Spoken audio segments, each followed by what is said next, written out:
It's Friday again. It's Saturday, Sunday. What? No, it's not Saturday, not Sunday. It's Friday. That means what?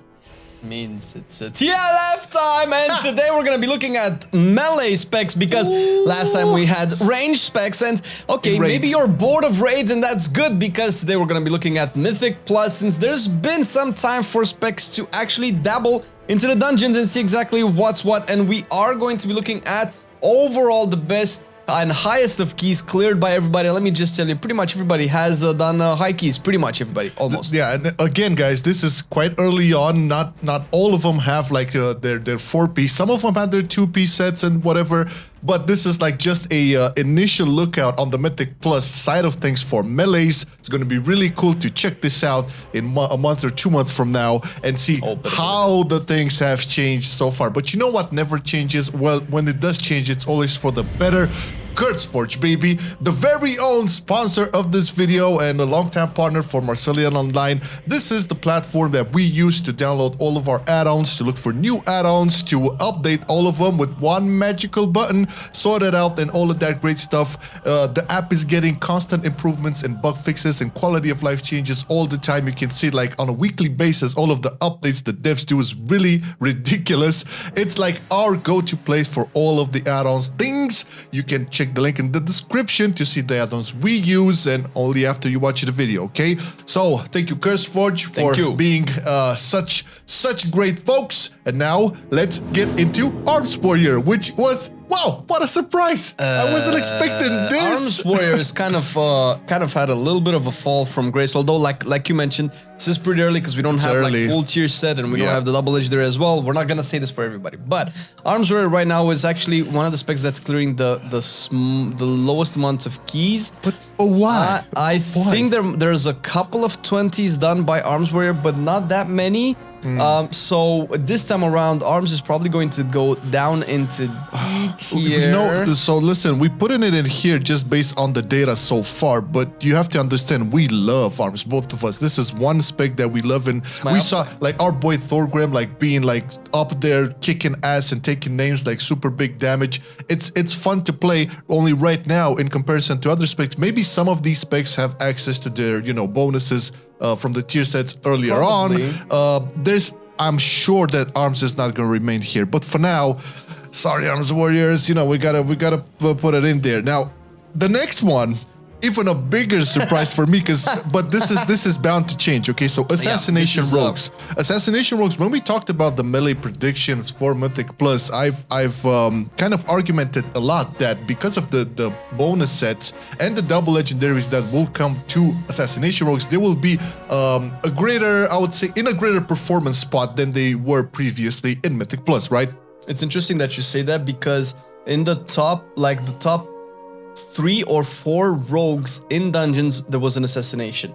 So assassination is definitely capable of clearing all the way up to S tier. It's not either that person that got those logs had the tier set bonus or the 2-piece, because I would be surprised if they had 4-piece in the first week. Could be. So Assassination definitely has the potential to be the best. So maybe this is why this is interesting, because we'll see once they do have everything where everybody's gonna be. Yeah. Well, but so far, just based on the data we have now and from the amount of logs and representation and M+, Assassination is actually worse than Arms Warrior in D tier. Not that worse, but just a couple of numbers below it. So yeah, I'm expecting this to 100% change. For these two specs, 100% things will change once they get their bonuses. All right, now moving along to Enhancement Shaman, who we were... This is a healthy surprise. I mean, all right, so when we looked at the specs, we mostly looked at like the overall performance, what kind of score everybody managed to get. So pretty much every spec here has gotten their KSM already within the first 2 weeks, so that's actually pretty good. And Enhancements is a very pleasant surprise because of all of the buffs that happened. You know, it has more rocks. It's very close to be at the top. There's like a few key differences between Enhancement and the best of the best. Is currently in B tier. And that's only because it's missing like a couple of dungeons to beat up specs that will be in A and S tier later on. Yeah, we'll see who are. I'm pretty sure you know who the usual suspects can be over there. But Enhancement is one of the best specs in the raid currently, and now I will definitely say it move up a notch. I'll think like in a month or two from now, all of these specs will be able to clear 20s, 25s, maybe closer to 30s. No problem. They're almost already clearing the 20s. Yeah. So that's what I'm saying. Imagine most of them are the external 20s. power. Yeah. All right, cool. Now, one of the downfalls I would say not downfalls. I would say one of the biggest disappointments I had with 9.2 tuning for class balancing and all of that was with Feral Druid. Feral Druid was promised the that AoE burst, that more presence of a Mythic Plus scenario where you have Feral Druids doing really well. Well, in this case, not as bad as Arms and Assassination. They can still hold their own, and I think this is more due to their single target prowess, not necessarily the AoE, but Feral Druid with all of the nerfs, and they received the nerfs initially, then they got buffed, which it was an interesting buff, but not really to be able to compete with all of the other melee specs. And of course, you have Boomkin in that class over there, so there's always going to be that problem. Melee spec. Yeah. So far, just based on the numbers now, Feral is in close to D tier, but I would say it's like close. It's doing a couple of keys better than Arms and Assassination so far, which was surprising. I actually, based on how overall Feral was treated in 9.2, I expected it to be like kind of really at the bottom of the barrel, D tier. yeah. So it's still not there, which is like a good sign. We'll see how the tier sets affect Feral as opposed to all other specs. Yes. Okay, now let's move along to the Frost Death Knight, which has been surprise. The biggest surprise, actually. For me, no, I was expecting this. Well, would you expect it to be super S tier? Frost Decay is in the top 5 best keys cleared. Shut up, man. It's definitely there. The only reason why it's, let's say, I would put it into B tier, a little bit lower than Enhancement. The only reason it's lower than Enhancement is because overall, it's not clearing higher as high keys as everybody. And I believe Frost will skyrocket even higher once it gets its tier piece. I mean, everybody. You can make that argument for everybody right now. But a lot of the issues that Frost has that will most likely be addressed for M+ as well will be addressed by the tier set. For sure. Okay. Drum rolls, please. We have the Fury Warriors. As predicted, mind you, and as we said in our 9.2 melee predictions, Fury is going to be an absolute beast in Mythic Plus, and it is an absolute beast. This is the first S tier spec out of the bunch. I mean, we kind of like argumented this in our predictions. It was basically kind of the writing on the wall for Fury Warriors. You can see it doing really great in Braids. You can see it now doing really great in Mythic Plus, and I'm pretty sure a lot of these logs and representation from Fury Warriors just already have their 2-piece, which is bonkers. I feel like the tier set pieces for Fury is so good. They're like so good, and they work so good well off of each other. It's brilliant. And I mean, it was already nerfed and addressed by Blizzard. Like, no more Fury Warriors, bad Fury Warriors. No, it's looking really good. The Fury is actually doing the best right now in terms of overall performance. I think Fury Warrior is the only melee DPS spec that has an M+ score of over 3,000. Already. The only one. 3,000, I have 600. No, I have 6,000. What did I just say? So Fury is actually doing amazingly well, most likely because it's been tyrannical, with this week being the hardest. So we'll see exactly how it performs in Fortified as well, because Fury has always done really well in single target and also with AoE burst. So we'll see how it... Yeah, and cleave and all of that, and smoothness and fast pace. It's all there, man. It's all there. Now, another smooth spec, I would say, is Havoc Demon Hunter, and we're looking at it. I guess not too much of a surprise seeing it, how it performs right now. Really, really good. The burst situation, they don't really have the burst, but that consistent damage and constant mobility is just something that they really strive on. And it's not like if you would have, let's say, a red paladin being on constant damage, they won't have the mobility to just jump around and keep that uptime constant. You know what I'm saying? So Havoc Demon Hunters right now, we're looking at a very strong position into B tier, like leading up the B tier, I would feel. Yeah, maybe it's A really tier. good. So this was really hard to place because all of the specs in B tier are at least in the top 20, and Havoc might actually be in, if not in the best timed key so far, it's in the second or the third as we're recording this video. So Havoc, and most likely the person has 2-piece, I would imagine, because Havoc really wants the tier set. Oh yeah. So Havoc is doing really, really, really well. And the tier set and double legendary will only going to boost it even higher. Oh, for sure. Now, this is again one of the biggest surprises. Outlaw rogues, who are so the thing about Outlaw is like you really cannot make any difference between their single target and multi-target rotation, but they have been known to be super valuable in cleave and AoE. Oh yeah. Okay, we had Tyrannical, so you could argue that, okay, they cannot compete that well against other specs within the range that we're looking at here in single target. However, I've seen like a guy, Forever Guy, from the Ravenhold Discord, showing off some logs, and he's #1 in his guild, and among like the logs and stuff. If you look at like rogue logs, he's like one of the only outlaws there who's like super high damage. So it can be done, but I mean, you have to take into consideration that to probably nobody's surprise, Sub is doing the best out of the rogue specs, and Outlaw and Assassination have to compete with that. Need I remind you that there's an Assassination rogue that cleared the 3rd or 4th best key among all of the subs. So it definitely has the potential, and Outlaw definitely has the potential as well. It's just that Sub is better. So your most good rogues will probably play Sub that want to like push their score, push their performance to the max. Not necessarily because Outlaw is so bad, but just because Sub is better. Is really good, and that kind of pushes Outlaw surprisingly overall in all of its performance across the board a little bit behind Feral. I think. This was really interesting, interesting to see. But yeah, this is a very solid argument here, especially now when this is really early on and things will change. A lot of the specs within the class are being like prioritized on because some of the specs, like for example Sub versus Outlaw, a lot of Outlaw mains probably changed to Sub during 9.2 just to be able to push this, I would say, performance in Mythic Plus. And once they get, all of the gear and stuff like that, they'll switch back. This is a reality, and things happen like this all the time. How the cookie crumbles, man. Yes. Okay, now, Red Paladins. The joy of my life, is basically where I would expect it to be right now.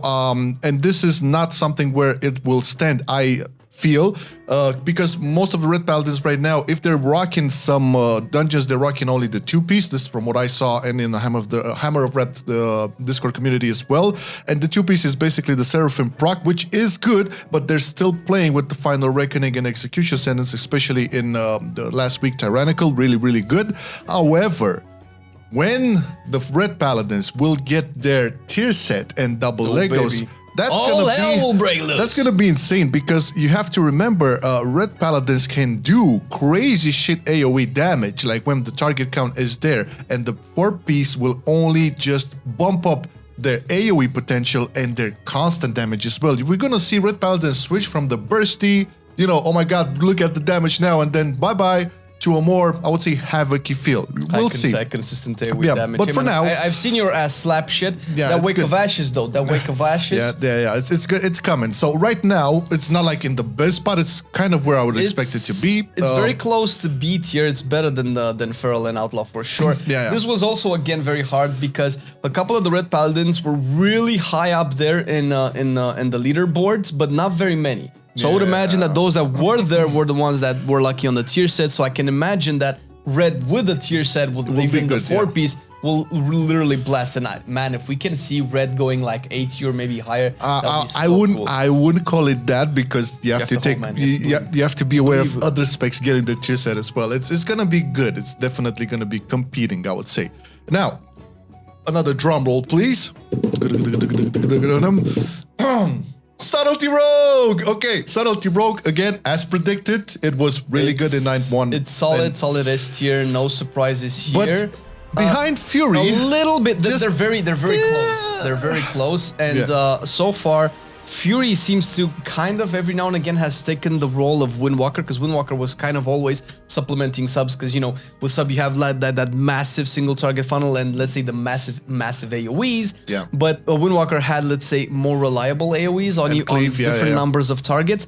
But Fury seems to have taken that spot, and now Sub is still your king for single target damage. Yeah. I'm not sure if it's better than most range DPS specs. I know that Sub is probably the best in the game right now in dungeons. At right now, you can definitely look at this from the single target prowess perspective. However, I am 100% sure Subtlety will take the cake on S tier once they get their 4-piece, because at that point you will have like Subtlety is really good like on 4+ targets, right? It can actually rival a Fury Warrior, but where it lacks, as we always talked about, is the cleave, where Fury Warrior would really slap, as Windwalker too.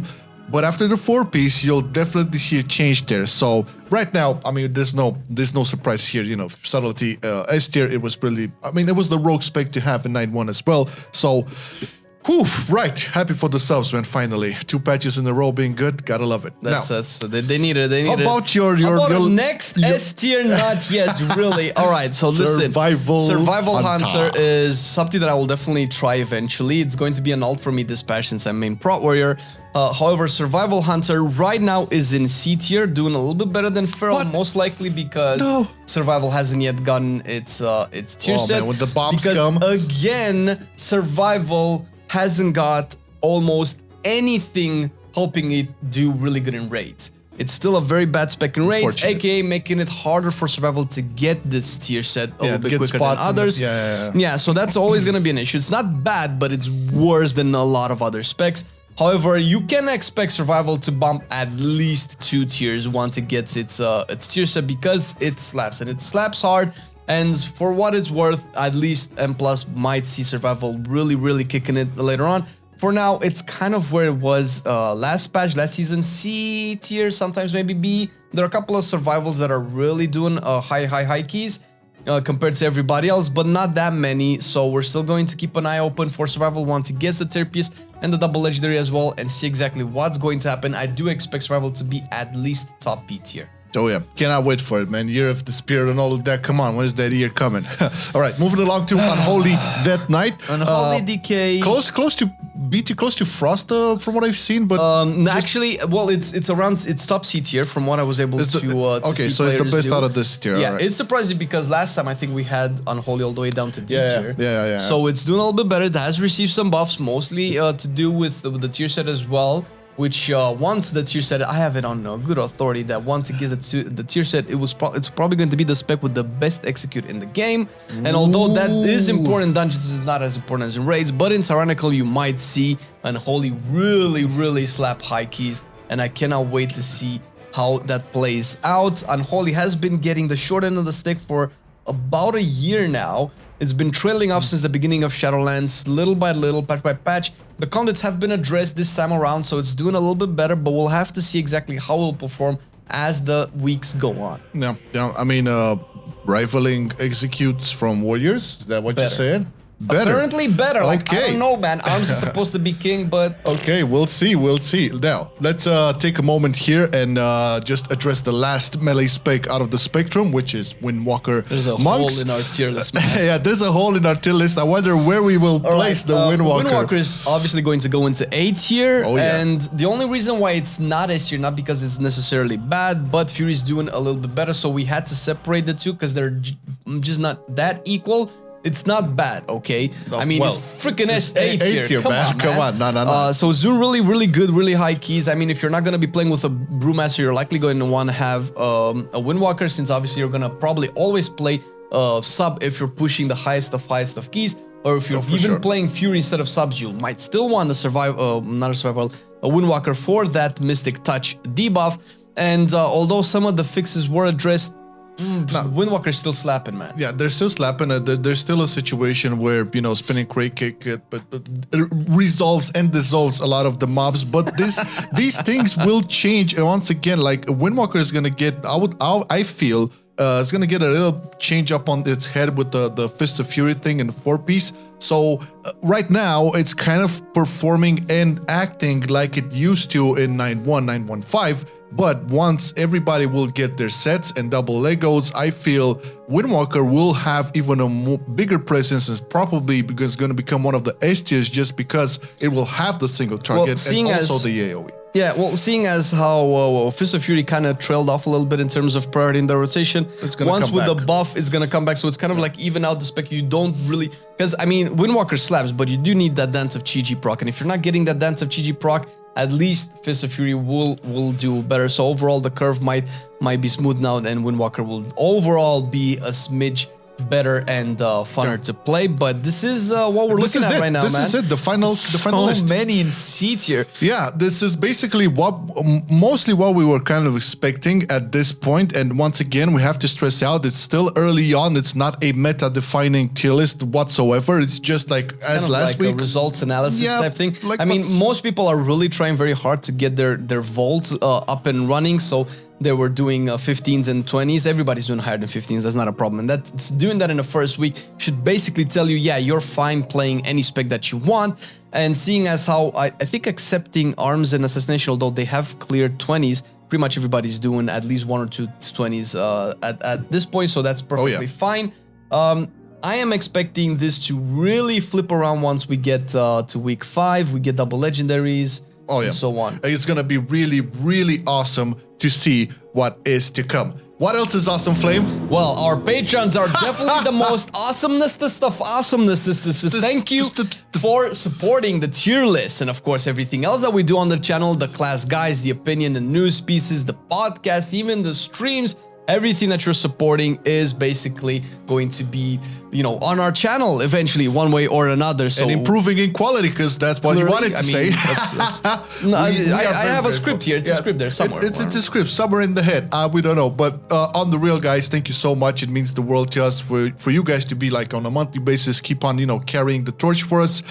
We are going to continue to make the content, and this is in no small part due to you. And if you're watching this and you're listening to all the things about Patreons and wallpapers and Patreon chats and bloopers and whatnot, check the link in the description. There's different tiers there, different amounts or whatever. Not required, but definitely helpful. Yep. So thank you very much for watching the video. See you next time. Download Curse Forge. Okay, now it's time. Bye.